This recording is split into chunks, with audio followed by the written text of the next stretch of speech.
Sometimes it's hard, but I think I'll learn not to have motion in my police service and we're trying to get in the army. You don't have that motion, you have to be strong. But sometimes you get, because I live alone, and it's hard sometimes, you get a bit lonely, and then you're trying to build up a relationship. Like me and I'm good friends and we talk all the time, but we don't tell our problem, we keep it to ourselves, but we go out and enjoy ourselves and make ourselves happy. And I mean, I don't want to know his issue and he don't want to know my issue, but we just get on as a good friend and we just talk to other people's and, just get on. But it's hard when you're a single father and trying to set a good, but kids know, you try your best, and I do everything for my kids, I give them a good home, and I support them every week with my finance. I tell my kids I don't accept a birthday present, or I don't accept Christmas present or Father's Day, because the way I grew up, I never had nothing. I said, rather you guys have it. He said, when I grew up, I didn't have a birthday, whatever, What advice would you give to fathers who are separated from their children? I'm not really professional in that area, but I will. Just as a man who's Just a man. I'll just say that I go to. Well, most of us got a different issue with as a single father. Most of us go probably high stream, and some of us, well, me, I'm low stream. I just say that just make sure you communicate with your kids.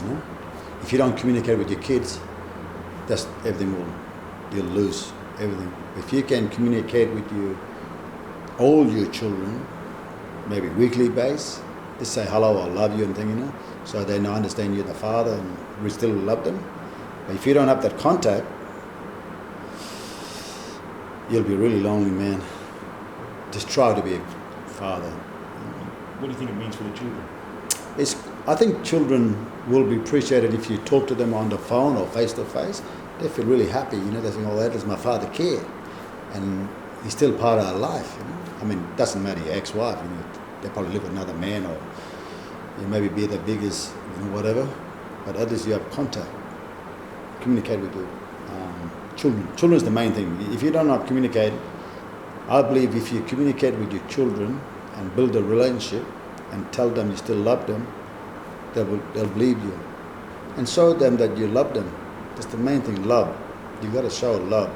If you don't show love, and you got no hope of world, when they get older, you'll have a hard time to have that bonding. Just like me, I never had no love from my mum and dad. I had no bonding. So what was that like for you then? How to become a parent? It was hard for me because when I flew back from Perth, and all the other kids, their parents picked them up, a taxi picked me up, That was the hardest part. And then I said to myself, well, I think I'll have a big family, and I promised myself I'll have a big family, but I try to be a good father. Because of that? Yeah, that made me a good person. It made me a soft-hearted for helping a lot of people, but make me a good dad to support all my children. And I think I did it right for my kids, and I don't brag about it, but my kids done well, and I feel happy. I think I've done my duty as a father, and I'm just enjoying my life now, you know what I mean? No more kids.